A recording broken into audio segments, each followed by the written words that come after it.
growing up, like I had a lot of built up frustration or anger just towards like life or the world, so to say.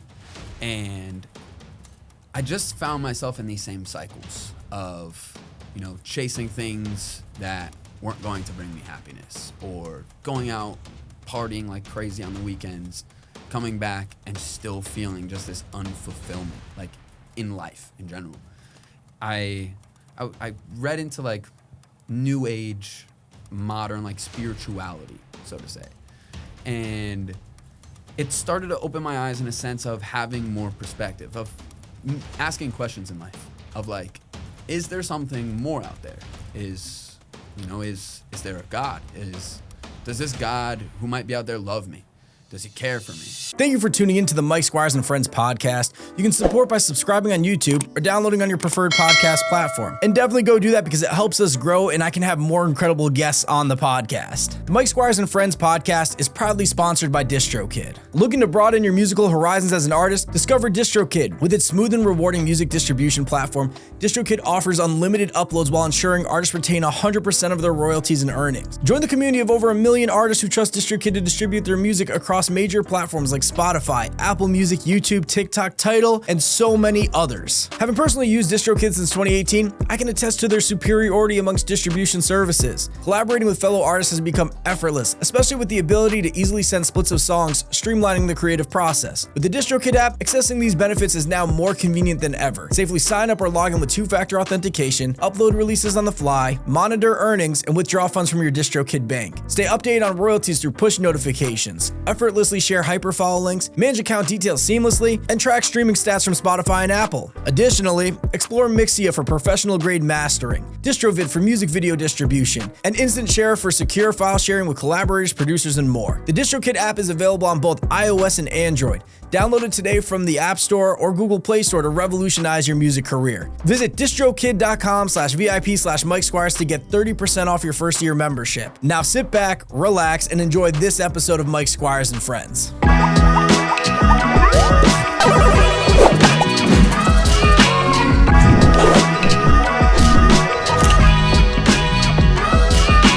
Today I'm joined by a new friend of mine. I met him very recently at his first show ever. Tor, Yes, welcome to the Mike Squires and Friends podcast.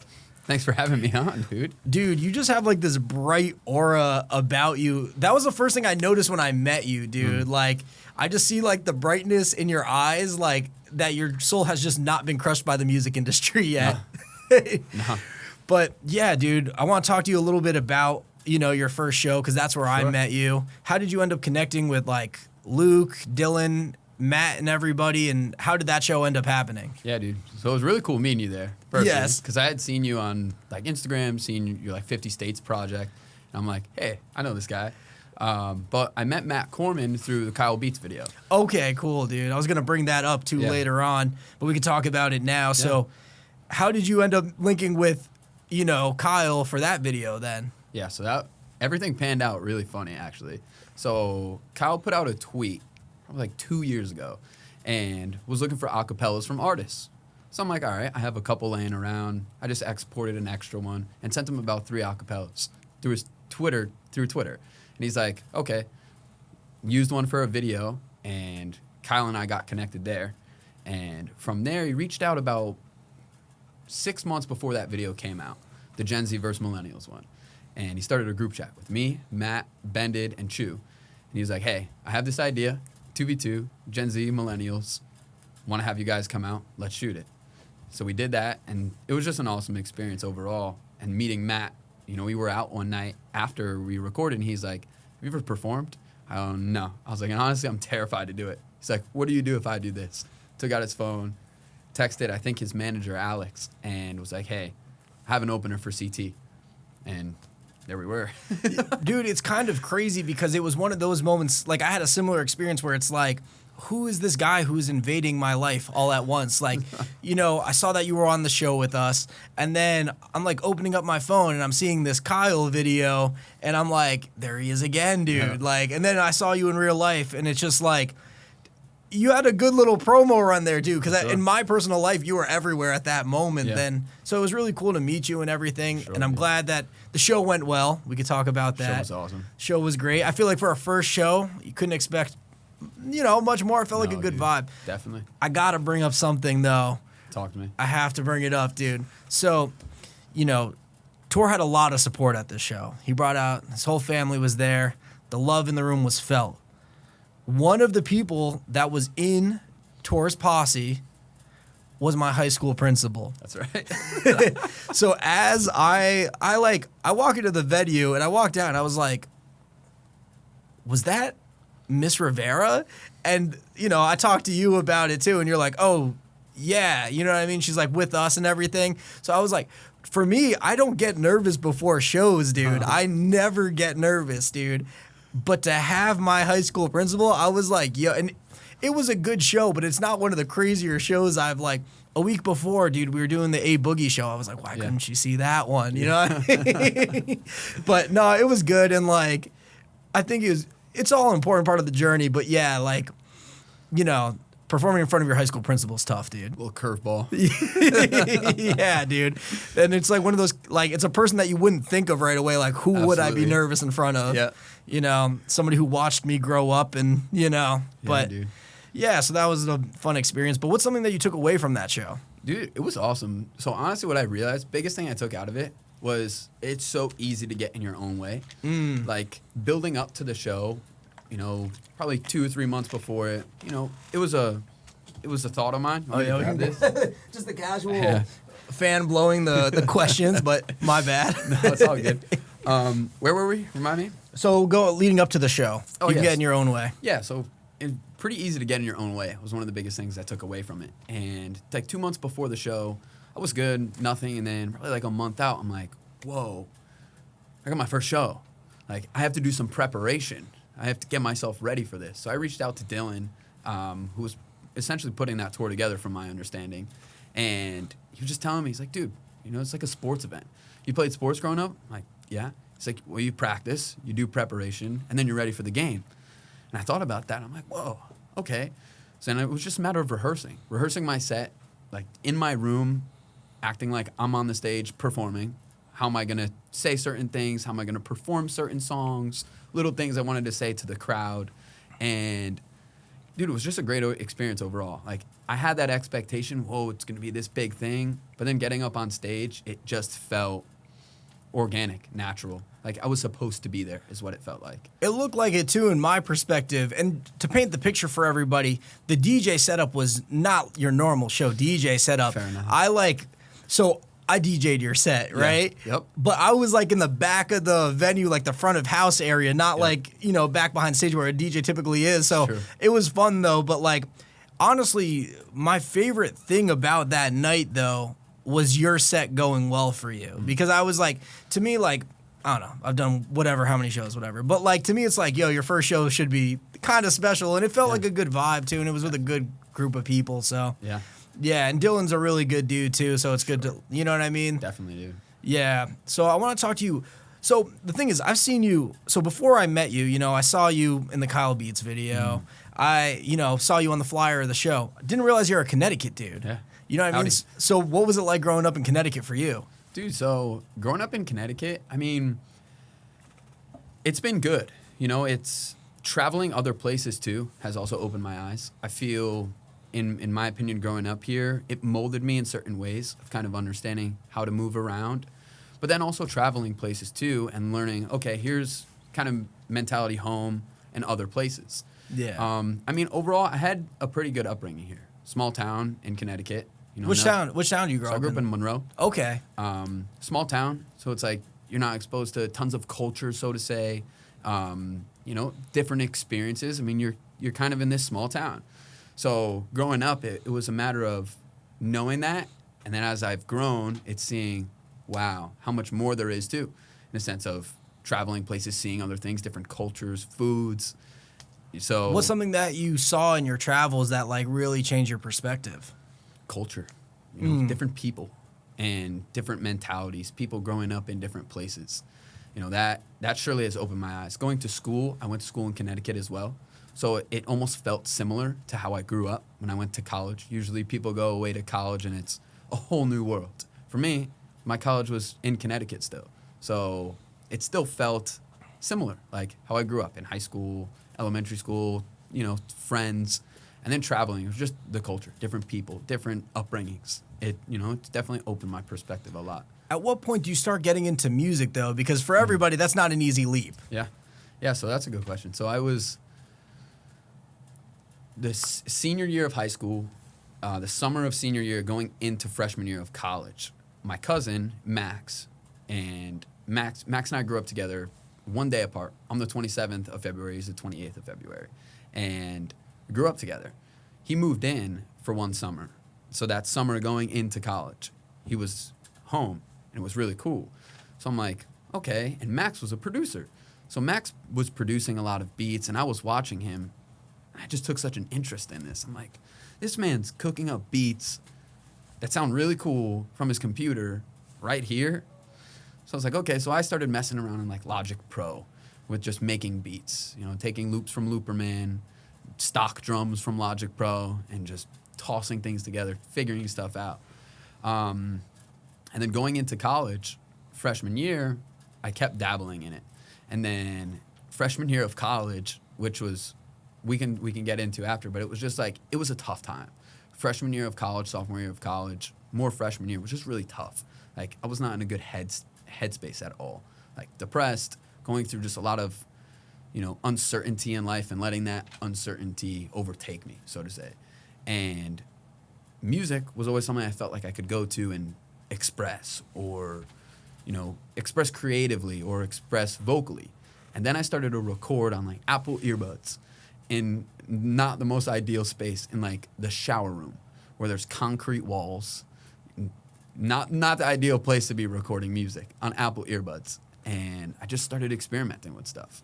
And then from there, it's just been, learning and getting more into production, songwriting. And dude, it's been a really cool journey for sure. So you said your freshman year, you were in a dark place. Do you know what was the catalyst for that and what helped you get out of it? Yeah, dude. So I think growing up, like, I had a lot of built up frustration or anger just towards like life or the world, so to say. And I just found myself in these same cycles of, chasing things that weren't going to bring me happiness, or going out partying like crazy on the weekends, coming back and still feeling just this unfulfillment, like, in life in general. And dude, I was lost, like very lost. No direction, felt depressed every morning. There were times where I contemplated taking my own life, and it was tough, man. Coming out of freshman year, I read into like new age, modern, like, spirituality, so to say. And it started to open my eyes in a sense of having more perspective, of asking questions in life, of like, is there something more out there? Is there a God? Does this God who might be out there love me? Does he care for me? And those next few years, so from like 2019 and 2020, COVID hit, which honestly ended up being like a real big blessing. I know, unfortunate, like, people getting sick and dying from it, but as that time happened, it encouraged a big change within my life of taking me out of school. I was home, and I had more time to explore, so to say, and ask more questions, and have the time to maybe find answers to those questions that I had in life. And as I got home, 2020 went by. I was still making music, recording a lot more, just finding outlets to express what I was feeling, what I was going through at certain times, different things happening in life, using music to express that. So then come 2021, I was still asking these questions of, like, okay, is there something more out here? What could it be? And I started to, like, have this belief in God.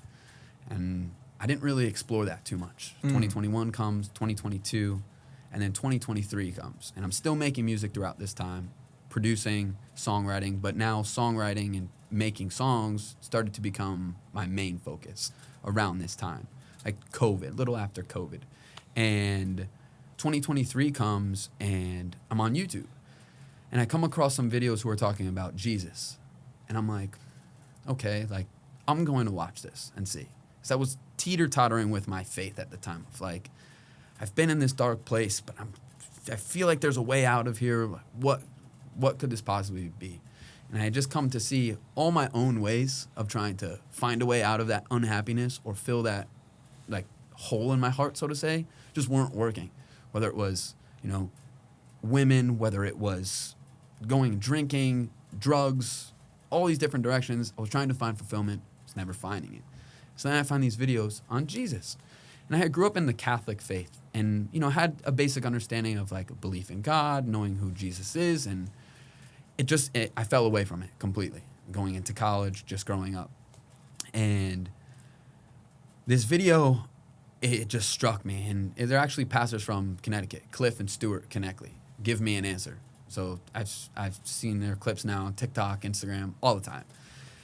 So I'm watching this video and it felt like everything that I was looking for these last 3 or 4 years of my life, of like an answer to God.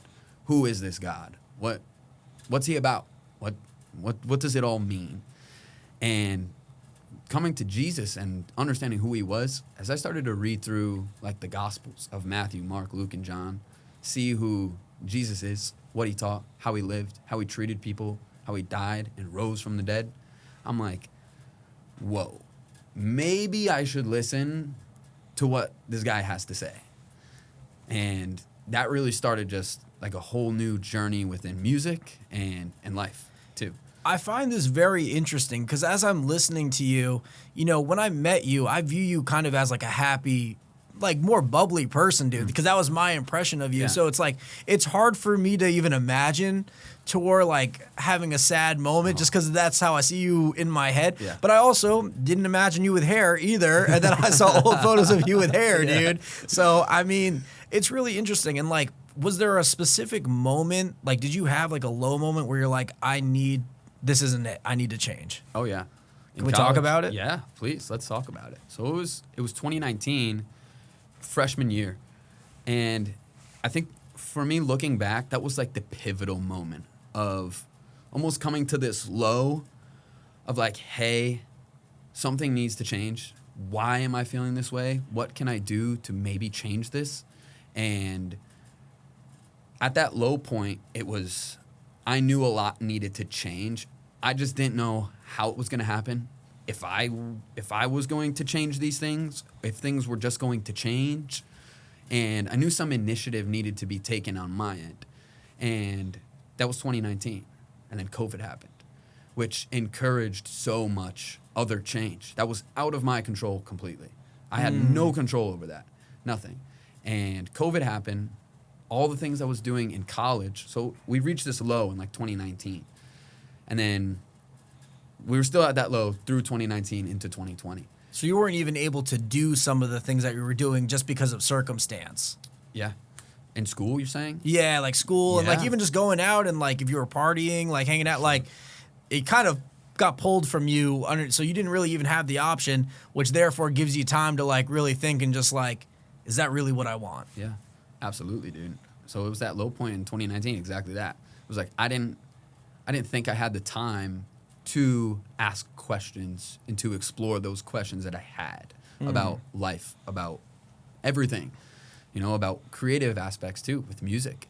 And 2020, sophomore year, first semester, second semester of sophomore year, then COVID happens, and then it just was this slow upturn back again of like, okay, everything changed. I didn't go back to school after my sophomore year. And that time during COVID, being home, having the time to ask questions, having the time to explore those questions and avenues with music, doors just started opening and things started to just change in a way that was like out of my control. A lot of people who I was hanging out with at the time, like encouraging that kind of behavior, going out, partying, I just didn't hang out with them anymore. I was home. They were in other towns. Things just changed. I always say that you are kind of the epitome of like all the friends you hang around with. So if you're hanging around like a bunch of people that are partying, you're more likely to do it because everyone's doing it. 100%. But, you know, so you really are the people you hang around is the point I'm trying to make with that. But I know that you push yourself as a Christian artist. You know what I mean? I see that in your social posts and everything. Sure. What's something that you feel like, you know, when it comes to like the songs that you write, like what makes a Christian artist different from just a normal artist? That's a good question. So I think, it's funny you asked that because before, like, learning about Jesus and faith being such a foundation in my life, I was making a lot of, like, heartbreak music, of just sad music, because that's where I was. It was what I was experiencing, it was what I felt, it was what I knew, and it was almost my perspective as a whole was all I would talk about in the music.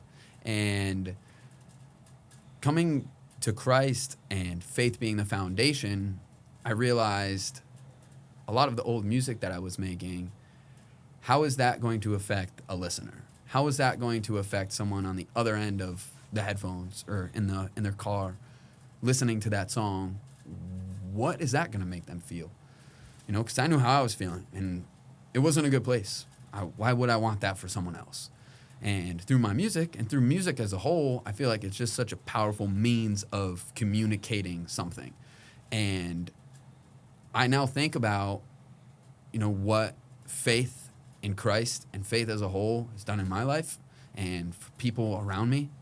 And talking about that in the music is just encouraging. You know, despite different beliefs, I understand that. Everyone believes in different things. Everyone has their own, you know, their own foundation in life, so to say. But for me, what I've just seen is the music as a means of communicating something can be used in a way to maybe encourage other people to ask questions, maybe encourage other people to think about things differently.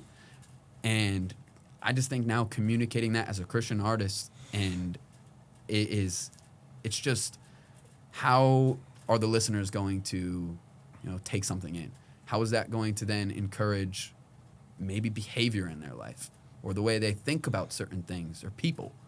You know, because we can communicate something poorly about other people, talk very badly about other people, or we can use that means of communicating to uplift people. And how's that going to affect the other person on the other side? So that's how I think about it.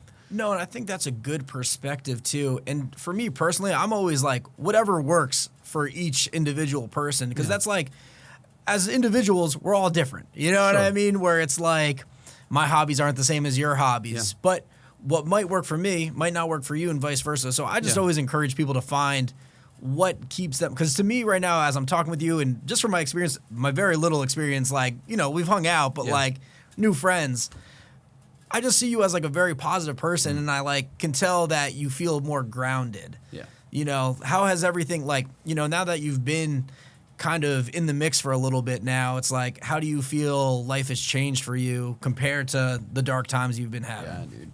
So there's this verse in the book of Philippians 4:8. It's like, whatever is honorable, praiseworthy, or excellent, it's like, think about such things, and the God of peace will be with you. And what's changed most is certainly the way I treat people. That's number one. And I think that came from an understanding of there's a God who loves me and wants, you know, me to treat others with kindness and love. And then it comes from that verse that I mentioned where it's thought. It comes from a way of, you know, thinking about honorable, excellent, praiseworthy things, and you'll have this peace. That doesn't mean to say you're not going to experience, you know, hardships, difficulties, the ups and downs of life. That's just, it's a given. We know we're going to experience them. But it's a matter of, you know, being able to navigate those winds and waves a little bit easier with a more peace of mind of, you know, thinking about honorable, excellent, praiseworthy things, even in difficult times. Because I've just come to see, and I don't know about you, but it's like when we experience those difficulties or like hard times in life, they mold us into who we then become. It's like without experiencing that thing that was so difficult at that time, we might not have been able to do certain things moving forward. Oh, 1,000%. I agree, dude. You know, I've had my fair share of moments that I've had to push through, but it's good because the more you go through these moments and tough moments, like if you go through some really tough moments, as you go forward, some of those quote unquote tough moments don't feel that tough. You know what I mean? Your perspective is like, oh, well, I did this, so I could easily make it through that. You know, it's like your problems don't seem like problems. Dude, I don't panic over any small, like, if something hits the fan, I almost laugh. People will get annoyed with me sometimes because I just like laugh it off. But I'm like, yo, what are we gonna do? I only really, if there's something that I can control, I will always, you know, take my ownership. I will always do what I can to course correct. But a lot of time, things that happen to you, outside your control. You know what I mean? So it's like, it actually just ends up how you deal with it, you know? And it's like, I can choose right now to crumble at the seams and, you know, sink with the ship. Or I could rise above it and figure out my own path, my own destiny, and, you know, carve a place for myself. You know, Tor, earlier you mentioned that, like, one of the things you change is how you treat people. I can't imagine you treating anybody badly, dude. Wow. Well, I mean, it's funny you say that because there's aspects now where I don't remember a ton of the ways I used to treat people. Yeah. But I just know there was anger and frustration, you know, and there were times I got into fights with people. But in normal interactions, I can't really pinpoint of like, oh, this has really changed. But like when I would run into like a difficulty with someone, it was like the only way I knew was like fight, anger, frustration, yell it out, scream it out, or like fight it out. And that just wasn't healthy. It wasn't good. It ended relationships with people which, you know, have not good scenarios. Ended relationships with people where it was like, that was not the ideal way things should have been handled, you know, and it was, you know, humbling myself in a sense of realizing, hey, I've done wrong. We've all done wrong. And it's a matter of, you know, taking it in our hands and saying, okay, here are ways that I can change and ways I can learn to change as well. Yeah, well, good on you, dude, because a lot of people will go through life and not realize that they need to take a change because, you know, holding yourself accountable, dude, sometimes it's a tough thing. People don't like being wrong. Nobody likes being wrong. But if you're able to just be like, oh, man, I fucked up. You know what I mean? The second that you realize that you messed up is the moment that you can really actually start to change and fix things. You know, so it is important too. And like, again, to me, like sitting with you, I can't even imagine a less friendly tour, dude. So with your hair, what was the decision to cut your hair off, dude? Good question. Yeah, no, I need to know, dude. Yeah, so about 2 years ago, year and a half, I went to a new barber. Right? Yeah. So I'm like, all right, I'm going to go to a new barber, get a new cut. And my hair was longer at the time. So he starts cutting my hair and loved it. I'm looking at it. I'm like, this looks great. I'm like, I love it. I get home and I look in the mirror just to go check my cut, see how everything's doing. And I see these like little spots in the back of my head. And they weren't big. It was almost like, you know, he missed spots with a razor. And I'm like, dude, I'm like, no way. New barber. I go to get this fresh cut and this dude messes up my hair. So I call him. I'm like, hey, dude, I just got home, checked my cut, and there's these like little spots in the back. I'm like, what? I was like, what's up? He's like, yeah, dude. He's like, I noticed those when I was cutting your hair. I'm like, really? He's like, yeah. I was like, I have to be honest. I'm like, I thought, you know, you messed up my head. So he starts laughing on the phone, and he's like, you come back in tomorrow, and I'll, you know, try to fix up what I can. Like, okay. So I come in, and then, you know, he kind of reiterates the same thing he said to me the day prior. It was like, hey, I saw those little bald spots back there, you know, when I was cutting your hair. It's like, interesting. So I just kind of let it go for like the next month, 2 months, and the hair started growing back even patchier. I'm like, what's going on? And at the time when it first started happening, I'm like, I was a little freaked out. It's like, you just little spots in your hair. You're probably like, what's going on? Why is this happening?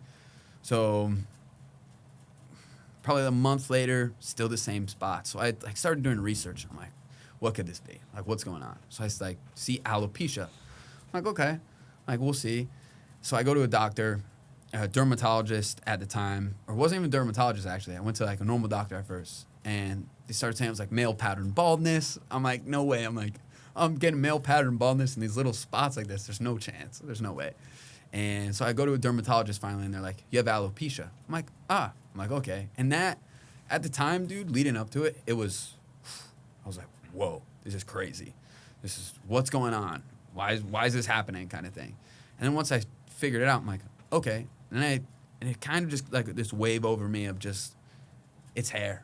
Guess what? your feet are still on the ground, your lungs are still breathing air, it's good. It's just hair. I thought it was an artistic choice, dude, because I feel like as I'm hearing your story, and the reason I asked is because like it seems like, you know, changed my way of life, felt like a new me, needed to do it, but maybe just kind of the universe kind of did it for you, dude. But I would say it's a good look for you, dude. That's what I was gonna say, because I was like looking before and I was like, yo, like I can't even imagine tour with hair, you know what I mean? But no, and I think there's like something like I've always joked about shaving my head, but dude, it's gotta feel so freeing, dude. Is. Bro, I run like 2 miles an hour faster now. Damn, dude.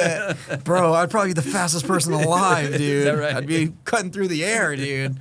Dang, dude. But no, I talk about it. I've always wanted, but my biggest fear, dude, with it is it's not judgment or anything. It's that I feel like I might have a weird shaped head, dude. You know, like I feel like you got blessed, dude. Like it's like it's good, but there might be like a dent right here, dude. You know, I might have got dropped as a kid or something, dude. You know, but yeah. It's funny you say that because that was a big hurdle I needed to get over. And honestly, it's a blessing that this happened because it taught me that. It taught me so much of, hey, stop worrying about what others think about you, whether that comes to physical appearance, whether that comes to the creative arts. You know, I know as a creative, it's like we think about those things. What are people going to think about this song, this record that I'm putting out? It taught me so much of like, people don't care as much as we think. And I've learned that now because there's times where the hair goes in and I look like a chia pet where you didn't put enough seeds in certain spots. And dude, it's just hair. Like once you get to meet someone and have like an interaction with someone, you realize life is much more than physical appearance. There's literally an exact thing where it talks about like shaving your head, where it's like, you know, if you shave your head, the people that know you are going to be shocked at first, real quick, because it's going to be like a jump.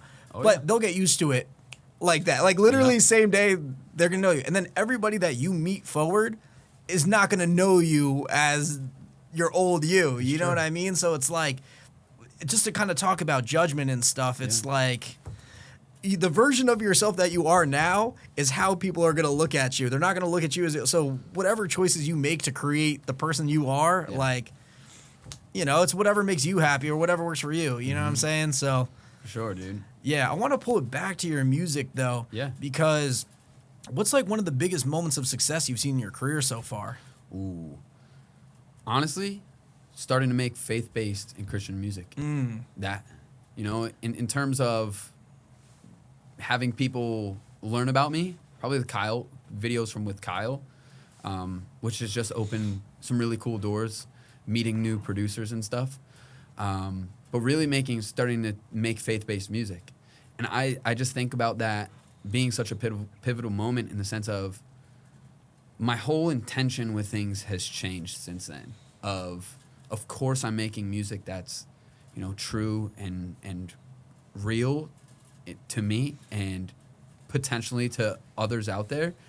And my old music also true and applicable to people, but it's just such a more encouraging message now of like, hey, we're going to experience these difficulties, these hardships in life, but there's always hope and there's always a means to have faith, even those hard times. I really enjoyed your answer on that too, because a lot of the times, myself included, if I ask biggest moment of success, a lot of people will go straight to the numbers and the metrics of things, myself included. You know what I mean? But I really enjoyed your answer because to me, your moment of success was when you found direction. You know what I mean? And like, I think a lot of artists miss that too, where it's like having direction in your career and having an understanding of where you need to go is so important too, because, you know, I think when you lack that direction, it can cause you getting into a dark place, not sure what to do, what the next move. You'll end up stuck because you just don't know where to go. Yeah. So, you know, how did that direction help you, you know, move forward with the songs that you release now? Well, dude, it's funny you ask, just in the sense of, as I came to faith, there was this uncertainty still within me of, okay, do I still keep making this same kind of music that I'm making now?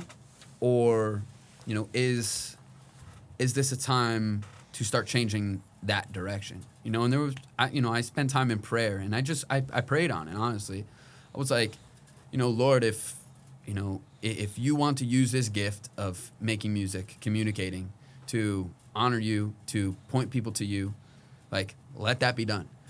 And there was just this conviction of like, this is what needs to be done. And, you know, that, I don't know if I ran off on a little bit of a tangent based on your question. No, it's perfect, dude. Like, I think you're nailing right on the head. Yeah. You know, and starting to go that way, and now making more music, and just how, you know, it happens.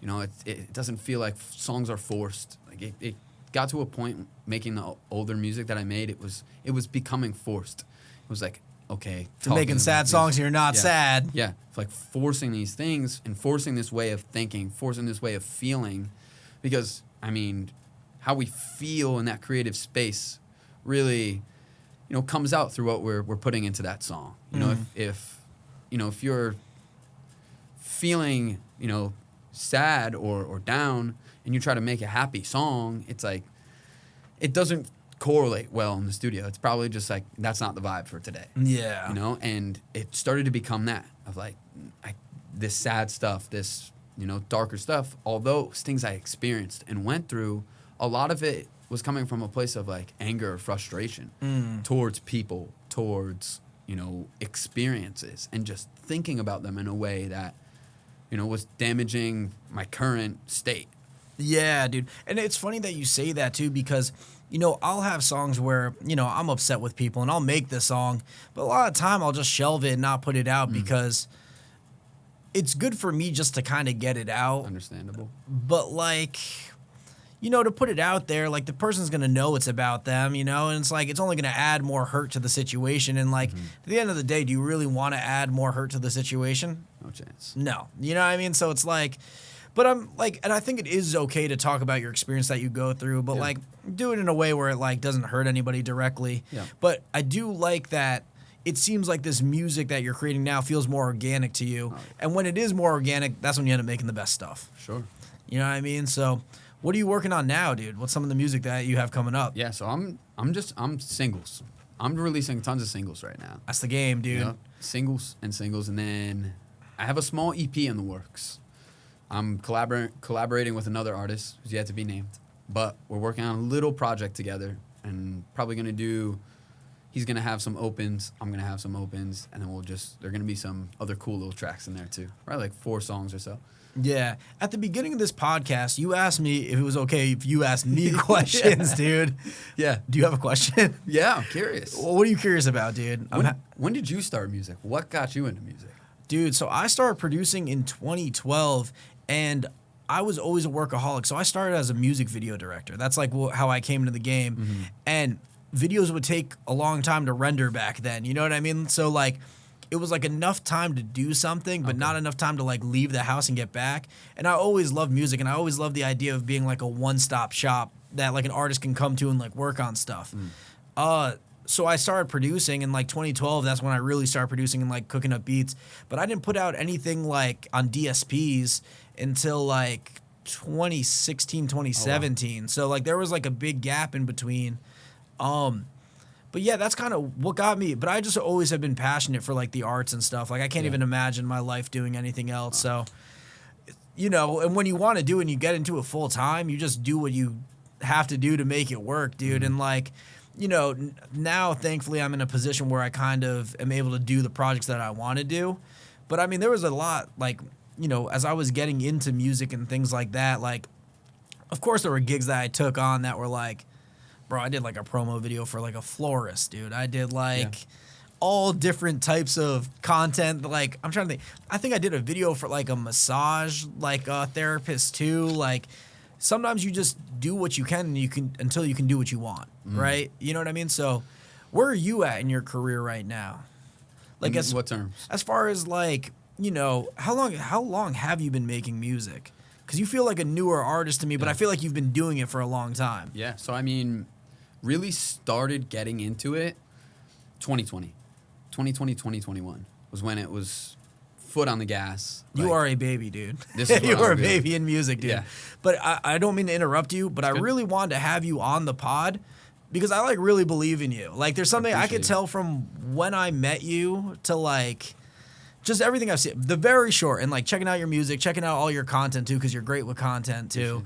Just like I really want because I normally don't have artists that are like this new on the podcast, but I have a feeling that you're gonna do really well, and I want to have you come back like. You know how they do the Billie Eilish one where she like comes back every year, like more successful? Yeah. I'd like to see that for you, dude. That'd be awesome, dude. But yeah, my bad. I mean, that. Yeah, I don't mean to interrupt. No, dude, it's all good. But yeah. I appreciate that for sure. Yeah, and I want to pull it back though. Like, I forgot what I asked before. Like, where am I at? Yeah, where are you at, dude?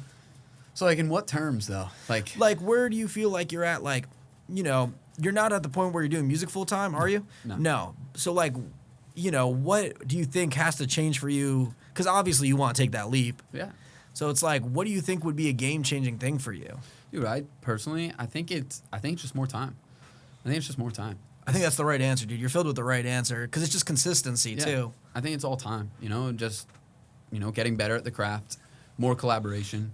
Here's one, you know, more collaborating like this, more collaborating like meeting people, networking. Like I've just been learning more and more how important that is too. It's the whole game, bro. Yeah. You could suck as an artist, dude, but your network is so much more important, dude. Like I know a lot of people that like, I'm not talking about you. I like your music, dude. But I just know a lot of people that like are not that good, but have the incredible ability to network, and they have the drive more than anybody else, and that's why they make it work. And they'll even say it themselves. You know what I mean? Yeah. They're like, yo, I know I'm not the best artist in the world, but I will outwork anybody.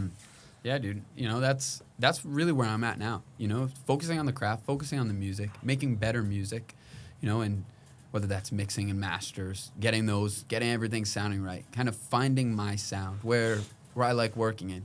And I like to just explore with different places of genre and sounds. So I feel for me it's kind of dialing that in too, you know, and it's still exploring, you know, which is why I say time-wise, because I like exploring. And I don't think there's ever like a ceiling or a box you have to put yourself in terms creatively, but there's still finding that, you know, process of what works. What sounds do you like, whether that's keys or BPMs, where, you know, certain spots you prefer working in.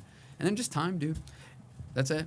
I think you have the right thought process, dude, because with music, you know, when you set these deadlines or like expectations, that's where you get screwed, dude. But you just got to keep going and like just know that the more you do, the more things will happen, dude. And it's like, for all you know, like this, someone sees, and it's also not the amount of people, it's the right person to see it, dude. That's something I have learned over and over again.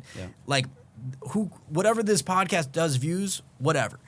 But if the right person sees it, it's like, oh, you know, like, let me tap into Tor, let me check out his stuff. Like, and bro, I've had my life change from little moments of like, again, not the most people seeing it, from the right people seeing it. So I got a good feeling about you, Tor. I'm telling you, like, appreciate and you know, I'm excited. So I'm going to bring this to the end zone, dude. So what's your message to the world, dude? Oh, yeah, that's a good question. I ask it always, dude. Message to the world, man, is, you know, for me, man, is asking questions. You know, for me, asking questions about life, about God, brought me to Christ, and learning about Christ. Like, if you died and rose from the dead, I would probably listen really carefully to everything you had to say. And starting to ask questions in life opened my eyes to this newfound foundation in life of faith. It's just having faith and always keeping hope. Like, there's always hope. Even when it might not feel like there's hope, there's hope. And that's probably our message to the people. And I feel like that mindset is the Tor that I see, dude. You know, like, I see the Tor that is always hopeful. You know what I mean? Like, you got this glisten in your eye, dude. I hope the camera can pick it up, dude. But you just got this look that's just like, it really feels like you're full of life. And I just like, I see great things for you, dude. Thank you, dude. But yeah, if people want to connect with you and find you, how could they? Yeah, so connect with me on Instagram, TorXO Music, Spotify, TorXO, Apple Music, TorXO, and TikTok. Russ. I gotta say this before we get out of here, dude. Yeah, dude. Because I'm half Italian, but your real name is Salvatore Gambino. Yeah. That is some crazy mob boss name, dude. That is just like, I just finished watching The Sopranos too the other day, so I'm like, oh, easily could have been a character in there, That's dude. hilarious. But yeah, dude, I just want to thank you for coming on the podcast, dude, and Appreciate excited to see you, what's next Squires. for you, dude. Thank you, dude. Let's Thank you go. for having me on.